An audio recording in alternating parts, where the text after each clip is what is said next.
Hey, mach's doch einfach wie Pippi Langstrumpf, möchte ich dir heute zurufen. Schließlich hat sich die Heldin unserer Kindertage ihre Welt so gemacht, wie sie haben wollte. In diesem Video zeige ich dir die wichtigsten Zutaten für ein glückliches Leben à la Pippi. Also bleib bis zum Schluss dran und notiere dir am besten gleich die wichtigsten Punkte, die du ab morgen umsetzen willst. Hallo und herzlich willkommen zu einem weiteren Video aus der Mutig Leben Reihe. Ich bin Barbara Fischer-Reinecke, individualpsychologische Beraterin, Mentalcoach und Autorin.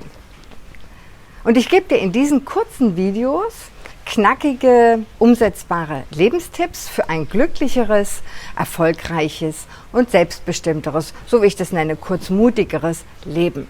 Wenn du mehr sehen willst, dann schau mal da oben in der Playlist. Es lohnt sich, danach wirst du versprochen manches anders sehen. Und gleich zu Beginn, wie immer, habe ich eine Bitte an dich. Wenn dir dieses Video heute gefällt, und du daraus irgendwas für dich mitnehmen kannst, dann schenk mir doch bitte einen Daumen nach oben, also hier unten, und leite das Video auch gerne an deine Freunde oder Bekannten weiter. Und bitte, bitte, bitte abonniere dann auch gleich noch meinen Kanal, dann verpasst du in Zukunft kein neues Video mehr. Das kostet dich nur einen Klick und hilft mir, meine Reichweite zu vergrößern, damit ich noch mehr Menschen erreichen kann, die meine Tipps bestimmt auch gut gebrauchen können. Heute habe ich mich im Hotel und Restaurant Teja Prana Bisma in Ubud einquartiert, weil hier gestern Abend und heute Nacht die Geburtstagsfeier einer lieben Freundin stattfand. Und da dies hier eine wunderschöne Anlage ist, mit sehr schönen Zimmern, fantastischer Aussicht und üblicherweise atemberaubenden Sonnenuntergängen, habe ich einfach mein Stativ hier aufgestellt und drehe diese Folge jetzt eben rasch hier ab. Wie immer lasse ich jetzt mal meine Kamera rumschwenken und zeige dir, was dich erwartet, wenn du mal irgendwann, hoffentlich bald, nach Bali kommst. Es lohnt sich sehr. Hier in Bali zu leben, war ein Traum meiner frühen Jugend, den ich mir 2017 selbst erfüllt habe. Ich habe mir meine Welt also genau so gestaltet, wie ich es wollte. Und das ist es, was ich dir heute näher bringen möchte. Jetzt denkst du vielleicht, wie soll das denn gehen? Die Welt ist so, wie sie ist und ich bin hier ja schließlich nicht alleine. Ja, da hast du natürlich recht einerseits. Andererseits gibt es aber unzählige Beweise dafür, dass wir, und zwar jeder Einzelne, durch sein Denken und Fühlen großen Einfluss auf die Realität da draußen nehmen kann. Was nun Pippi Langstrumpf angeht, so lebt die ja in den Geschichten von Astrid Lindgren ihr wildes Leben nach dem Motto, ich mache mir die Welt, gerade so wie sie mir gefällt. Und so möchte ich dich heute ein wenig inspirieren, häufiger mal langstrümpfig auf neuen Lebensgestaltungswegen zu wandeln. Hast du Lust dazu? Dann bleib unbedingt dran. Wir alle kennen Pippi Langstrumpf aus Kindertagen als ein freches, 9-jähriges Mädchen mit Sommersprossen und rotem Haar, das zu 2 abstehenden Zöpfen geflochten ist. Sie hat ein eigenes Pferd namens Kleiner Onkel, ein Äffchen namens Herr Nilsson und lebt allein in einem eigenen Haus in der Villa Kunterbund. Pippi ist nicht nur sehr mutig, sie ist auch das stärkste Mädchen auf der ganzen Welt. Sie bestreitet mit ihrem Vater, wenn beide sich denn mal treffen, diverse Kraftproben und stemmt einmal sogar ihr Pferd, auf dem ihre Freunde Tommy und Annika sitzen, in die Luft. Ein anderes Mal besiegt sie einen Ringer auf dem Jahrmarkt. Da Pippi allein in ihrer Villa Kunterbund wohnt, kann sie alles tun und lassen, was immer sie möchte. Am besten beschreibt man Pippi wohl mit Adjektiven wie frech, laut, stark, jung, mutig, verwegen, ungehemmt, locker, humorvoll, offenherzig, kreativ, rebellisch, einfallsreich, neugierig, unkonventionell und vielleicht unverwechselbar. Sie lässt sich nicht von Autoritäten beeindrucken und hält sich schon gleich gar nicht an Regeln und Rollenvorgaben oder Konventionen und Beschränkungen. Sie ist in ihrem Denken unabhängig und in ihrem Handeln flexibel. Sie geht ungehemmt ihren Wünschen und Neigungen nach und hat dennoch Freunde. Sie hat ein unerschütterliches Selbstvertrauen, kann viel aushalten, auch Widerspruch und Unsicherheiten. Das nennt man übrigens resilient, lässt sich nicht unterkriegen, glaubt an die eigenen Fähigkeiten und findet immer eine Lösung. Sie kann sich und andere gut motivieren, kann aber auch gut alleine sein und sich selbst unterhalten. Und natürlich hat sie eine große Klappe. Bei dieser Beschreibung wird jedem, der mich kennt, schnell klar, warum Pippi mein absolutes Vorbild ist. Und das, obwohl ich sie erst spät kennengelernt habe. Offenbar wollten meine Eltern derart subversive Literatur so lange wie möglich von mir fernhalten. Pippi Langstrumpf hat ein wunderbares Leben. Sie hat es sich genauso eingerichtet, wie sie es eben haben will. Sie ist ein Paradiesvogel, zu dem man sich einfach hingezogen fühlen muss.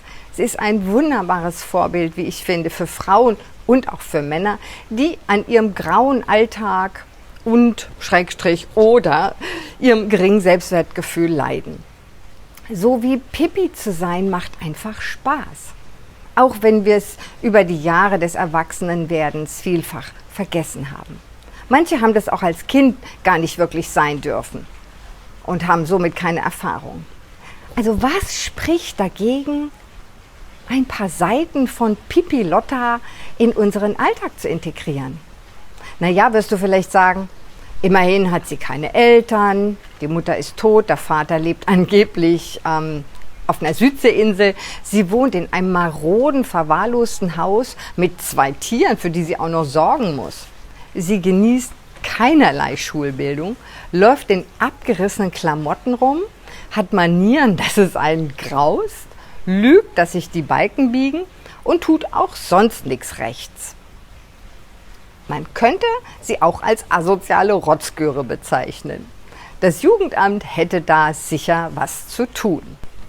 Ja, stimmt, so könnte man das auch sehen. Aber nein, Pippi ist kein Sozialfall, kein bemitleidenswertes Geschöpf, keine Randerscheinung der Gesellschaft. Sie ist der Inbegriff des Glücks. Denn Pippi nimmt sich selbst als glücklich wahr. Für sie ist alles so perfekt, wie es ist. Ihr Denken über die Dinge, die man natürlich auch anders bewerten könnte, bestimmt ihr Fühlen, was sehr positiv ist, und damit ihr Handeln. Dieser Kreislauf bestimmt Pippis gesamte Realität. Und das ist bei jedem von uns ganz genauso. Dein Denken bestimmt dein Fühlen. Und dieses wiederum bestimmt dein Handeln. Und wenn du da jetzt noch ein bisschen weiter denkst, siehst du natürlich auch, dass dein Handeln letztlich deine Ergebnisse bestimmt.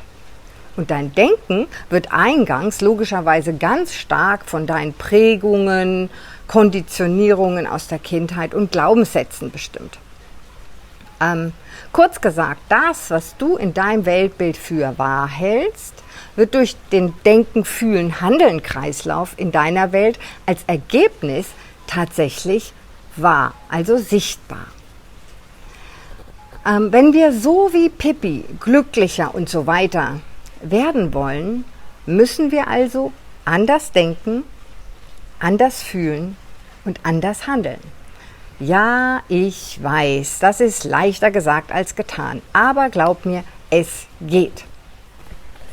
Was denkst du? Gibt es tatsächlich geborene Glückspilze, so wie Gustav Ganz, und ewige Pechvögel wie Donald Duck? Ich glaube das nicht. Du siehst übrigens, auch zu diesem Thema gibt es in meiner Moodbox eine Impulskarte, die ich dir auch gerne nochmal von der Rückseite zeige. Ob man also nun an den kosmischen Bestellservice glaubt oder ob man eher den Schicksalsgedanken hegt und an göttliche Fügung glaubt. Fest steht, dass es Menschen gibt, die ihrem Glück auf die Sprünge helfen können. Willst du wissen, wie das geht? Ich zeig's dir. Zunächst ist es dabei genau wie bei Pippi. Wer sich selbst für einen Glückspilz hält, der ist natürlich auch einer. Das heißt, das tatsächlich erlebte Glück wird durch Überzeugungen über das Zufallsglück beeinflusst. Hier gilt wie überall das universelle Gesetz der Anziehung. Das heißt, Energie folgt Aufmerksamkeit. Kommen Konkret bedeutet das, wenn ich meine Aufmerksamkeit auf etwas richte, also zum Beispiel auf die positiven Seiten meines Lebens, dann werden die immer größer. Ich fühle mich wohl und dann handle ich entspannter, lockerer, kreativer. Und dann wirft mir das Universum alles vor die Füße, was ich brauche. Dann passt der Satz, nichts geschieht zufällig, es fällt einem nur zu, was fällig ist. Richard Wiseman, ein englischer Forscher, fand heraus übrigens, dass Glückspilze etwas praktizieren, das er kontrafaktisches Denken nennt. Also das Denken in alternativen Szenarien. Der Maßstab für das, was wir jeweils als glücklichen Zufall, als glückliche Fügung oder als Pechsträhne einschätzen, hängt davon ab, ob wir mental Alternativen entwickeln können, die besser oder schlechter als die Realität verlaufen wären. Die Pechvögel sagen beispielsweise, ist nicht zu fassen, ich habe schon wieder einen Blechschaden an meinem Auto. Die Glückspilze, dazu zähle ich mich und schau mal in einem der anderen Videos, da erzähle ich dir von dem Fall, die Glückspilze sagen also, ich habe schon wieder einen Blechschaden. Ich bin ein solcher Glückspilz, dass der Unfall glimpflich abgelaufen ist. Interessanterweise sind beide Denkstile unbewusst und automatisch. Also da kannst du im ersten Moment noch gar nichts für oder gegen. Dem Pechvogel käme es nie in den Sinn, dass er sein Pech ja auch anders betrachten könnte. Mein Tipp an der Stelle, ernenne dich selbst zum Glückspilz. Denn wer sich selbst als Pechvogel betrachtet, geht oft wirklich leer aus. In einem typischen Experiment hat Wiseman, von dem ich gerade schon erzählt habe, seinen Versuchspersonen buchstäblich 2 Zufälle in den Weg gelegt. Einmal in Form eines Geldscheines, der auf ihrem Weg ins Forschungslabor lag, zum anderen in Gestalt eines potenziellen Arbeitgebers, der in einem Café, wo das Gespräch mit den Versuchspersonen stattfand, wo der da saß. Die Glückspilze fanden das Geld sofort und sie gingen bereitwillig auch auf das Gespräch im Café ein und hörten so von einem interessanten Job. Die Pechvögel übersahen fast alle das Geld auf der Straße und nutzten auch nicht die Gesprächssituation.